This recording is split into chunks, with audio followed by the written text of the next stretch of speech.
그래서 4장 말씀을 시작하면서 사도 요한은 계속 반복해서 사랑하는 자들아, 사랑하는 자들아 이 단어를 반복하면서 지금 이 말씀을 받고 있는 교회와 성도들에게 하나님의 사랑이 그들 가운데 임하기를 기도하고 있습니다.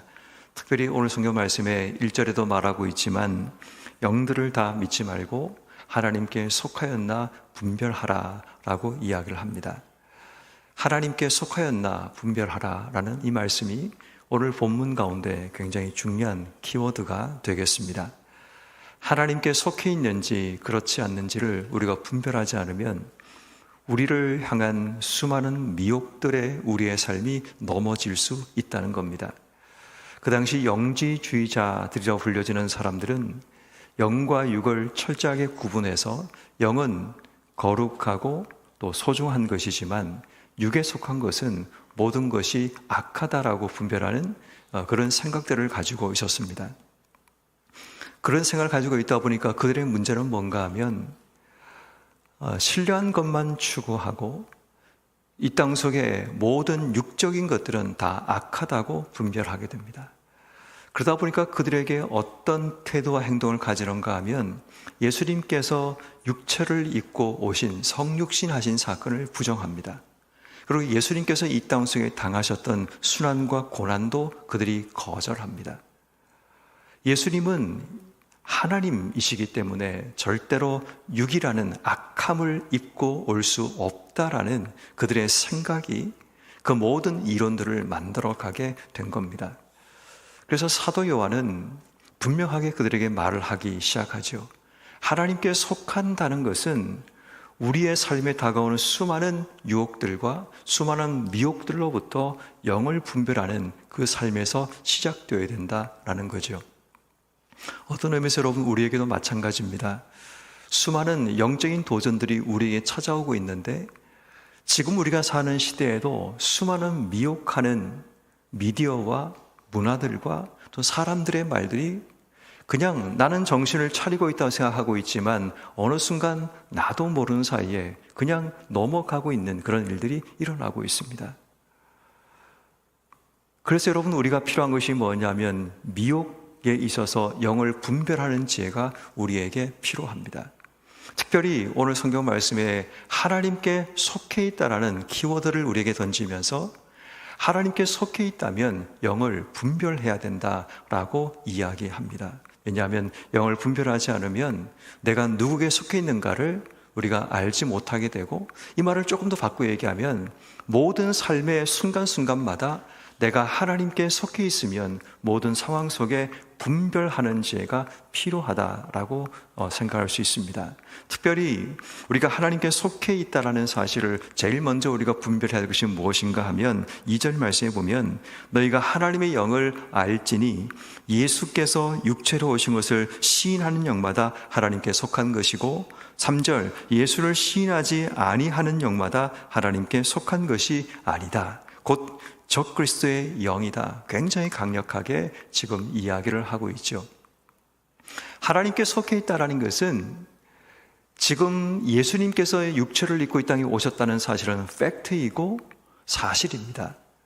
이 사실을 부정하는 것에 대해서 강력하게 지금 사도 요한이 말을 하고 있습니다. 하나님께 속해 있는 자들은 하나님께서 이 땅 속에 이루셨던 그 사실, 그 팩트를 받아들이는 지혜가 필요합니다. 자기의 이론과 원리 때문에 예수님이 이 땅 속에 오신 것마저도 부정하고 거절하고 있는 이들의 생각을 분별해야 된다라는 그 이야기를 하고 있습니다. 조금 더 이걸 바꿔 얘기하자면 오늘 이 시대 가운데 우리가 하나님께 속해 있다면 예수가 그리스도이심을, 예수가 하나님의 아들이심을, 육체를 입고 이 땅 속에 오셨고 우리를 위해 고난당하시고 우리의 죄를 위해 죽으셨다라는 사실을 입으로 시인하는 것, 이것이 내가 하나님께 속해 있다는 사실을 우리가 알게 되는 첫 번째가 됩니다. 그런 의미에서 여러분 우리는 예수님을 나의 구주로 고백하고 시인하는 로마서 10장 9절 10절 말씀처럼 사람이 마음으로 믿어 의에 이르고 입으로 시인하여 구원에 이르느니라 라는 말씀처럼 우리가 예수를 내 입으로 주로 시인하고 있느냐 그렇지 않느냐를 통해 우리의 구원의 여부를 우리가 확인할 수 있는 것처럼 우리의 삶에도 예수님께서 이 땅에 육체를 입고 오셨다는 사실, 예수님께서 나의 구주라는 사실, 나의 죄를 위해 죽으시고 나와 함께 나를 위해서 부활하셨다는 사실을 믿는 신앙이 우리에게 필요합니다. 이 모든 것이 다 시인의 과정 속에서 일어나야 될 부분입니다. 그럼 여러분, 우리가 하나님께 속해 있다는 사실을 우리가 무엇을 시인하고 이 땅의 삶을 살고 있는가를 돌아보며 오늘 또 새로운 한 해를 시작하면서 또 새로운 하루를 시작하는 우리에게 내가 오늘 하나님께 속해 있는지 그렇지 않는가를, 우리가 무엇을 시인하고 살고 있는가를 돌아보고 결단하는 우리가 되었으면 좋겠습니다. 두 번째는 4절 이하의 말씀에 보면 하나님께 속해 있는가에 대한 또 다른 이야기를 펼칩니다. 4절 말씀, 자녀들아 너희는 하나님께 속하였고 또 그들을 이겼나니 이는 너희 안에 계신 이가 세상에 있는 자보다 크심이라. 5절, 그들은 세상에 속한 거로 세상에 속한 말을 하므로 세상이 그들의 말을 듣느니라. 자, 여기서 중요한 것은 뭐냐면 어디에 속해 있냐에 따라서 우리가 어떤 언어를 쓰느냐가 결정된다는 겁니다. 세상에 속해 있는 자들은 세상의 말과 세상의 언어를 사용하게 된다는 겁니다. 그러다 보니까 커뮤니케이션이 되지 않습니다. 5절 말씀, 6절 말씀해 보십시오. 우리는 하나님께 속하였나니 하나님을 아는 자는 우리의 말을 듣고 하나님께 속하지 않는 자는 우리의 말을 듣지 아니하나니 진리의 영과 미혹의 영을 이뤄서 아느니라. 다시 말해 우리가 어디 속해 있느냐가 누구의 말을 듣고 어떤 말을 하느냐가 결정된다라는 겁니다. 이건 굉장히 중요하죠. 우리가 커뮤니케이션이 일어나야 되는데 내가 속해 있으니까 우리가 서로 간의 대화가 되는 겁니다. 그런데 문제는 우리가 어디에 속해 있는가를 알지 못하고 세상에 속해 이 땅의 삶을 살다 보면 세상과는 소통이 일어나고 세상과는 커뮤니케이션이 일어나지만 하나님과 소통이 일어나지 않고 하나님 백성들과 소통이 일어나지 않는 그런 일들이 일어나게 된다는 겁니다. 그래서 예전에 제가 한번 그런 이야기를 드린 적이 있습니다. 결혼이라는 것은 우리가 어떤 상대방에게 여권을 발급받고 비자를 발급받아 서로에게 들어가는 과정이다라고 이야기를 했습니다. 비자라는 것은 상대방의 나라에 우리가 들어가는 것을 의미하는 거죠. 상대방이 나를 허락하고 받아들여야지만 우리가 상대방의 나라에 들어갈 수 있게 되는 거죠. 그런데 그 나라에 들어가면 어떤 일이 벌어지는가 하면 서로의 말도 다르고 또 서로의 생각도 다르고 서로가 살아왔던 문화적인 배경도 서로 다르게 되죠.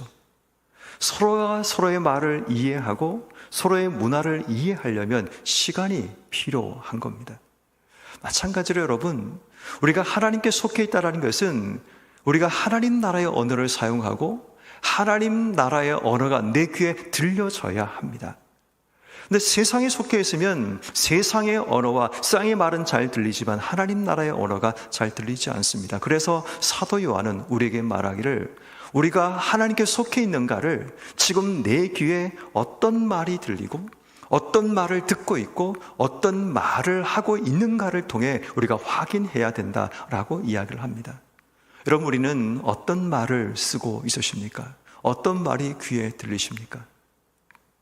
수많은 사람들의 말이 내 귀에 들리고 수많은 말을 하며 살아가는데 우리가 누구와 소통하기 위해서 내가 누구인가를 증명하기 위해서 지금 말을 하고 행동하고 있는가를 돌아봐야 합니다. 그러므로 금년 한 해 크리스찬인 우리는 하나님께 속해 있다라는 그 사실을 세상 가운데 증명하며 살아가야 됩니다. 그러기 위해서는 하나님 말씀에 귀를 기울여야 하고 하나님 말을, 하나님 나라의 언어를 이 땅 속에 사용해야 합니다. 하나님 나라의 언어는 미움과 분노의 언어가 아닙니다.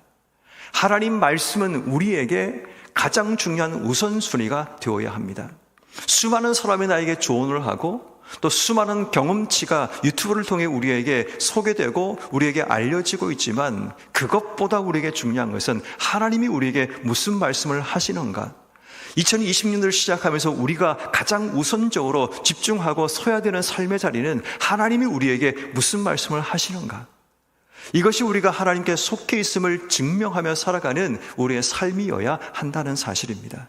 그러므로 우리는 내가 하나님께 속해 있다는 사실을 세상 속에 증명하며 또 나 자신이 그것을 기억하며 살기 위해서 매일마다 하나님이 나에게 무엇을 말씀하시고 내가 어떤 언어를 통해 이 땅의 삶을 살아가야 하는가를 다시 한번 결단하며 나가시는 이런 모두 되기를 주의 이름으로 축원합니다.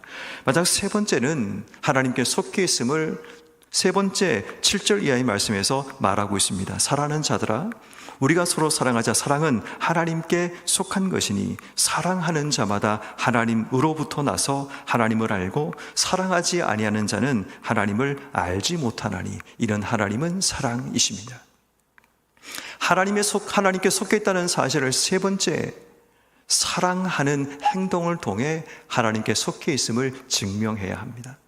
다시 말해 하나님께 속해 있다는 것은 우리가 어떤 행동을 하느냐, 어떤 근거로 어떤 행동을 하느냐가 내가 하나님께 속해 있느냐 그렇지 않느냐가 결정된다는 겁니다. 왜냐하면 하나님은 우리에게 그 사랑을 우리에게 먼저 드러내셨죠. 하나님의 속해 있던 예수님이 이 땅 속에 오셔서 하나님의 사랑을 우리에게 증명해 주셨죠. 9절 말씀이 그것을 얘기하죠. 10절 말씀도 얘기합니다. 우리가 하나님을 사랑한 것이 아니고 하나님이 우리를 사랑하셔서 우리 죄를 위해 화목제물로 아들을 보내신 것. 하나님이 우리를 사랑하셨던 가장 큰 사랑의 행동이 자신의 아들을 화목제로 이 땅 속에 보내신 거죠. 그 사랑을 경험한 자들은 이 땅 속에 하나님의 사랑을 드러내는 자, 서로 사랑하는 것으로 나타나야 된다라는 것을 우리에게 말하고 있습니다. 정리하면 오늘 말씀은 굉장히 분명합니다. 하나님께 속해 있다고? 그러면 하나님께 속해 있다는 사실을 증명하라라는 겁니다. 그 첫 번째 증명이 뭐냐면 시인하고 있는가, 시인하지 않고 있는가. 두 번째는 세상의 언어를 쓰고 있는가, 하나님의 언어를 쓰고 있는가. 세 번째는 하나님의 방법을 가지고 사랑하며 살고 있는가, 사랑하지 않고 있는가. 결국 우리가 하나님께 속해 있다는 사실을 하나님께서는 아시겠지만 세상 가운데 분명하게 드러내고 증명하는 삶을 살아가는 것, 그것을 하나님께서 오늘 하루 우리에게 원하신다면 오늘 우리가 만나는 사람들, 우리가 가게 되는 삶의 자리들, 우리를 통해 이루실 수많은 일들 가운데서 우리가 늘 기억해야 될 중요한 가장 기본 원칙은 나는 하나님께 속해 있는 사람이기 때문에 나의 행동과 나의 말, 내가 무엇을 시인하며 이 땅을 살 것인가를 분명히 결정하고 살아야 됩니다. 예전에 읽은 책 가운데 미리 결정하라라는 책이 있는데 저는 이 새벽에 주시는 하나님 말씀이 오늘 하루 우리가 하루를 시작할 때 미리 결정해야 될 삶의 모습이었으면 좋겠습니다. 우리의 삶 속에 미리 결정한다는 이야기는 이미 내 머릿속에 매뉴얼화 되어 있음을 이야기합니다.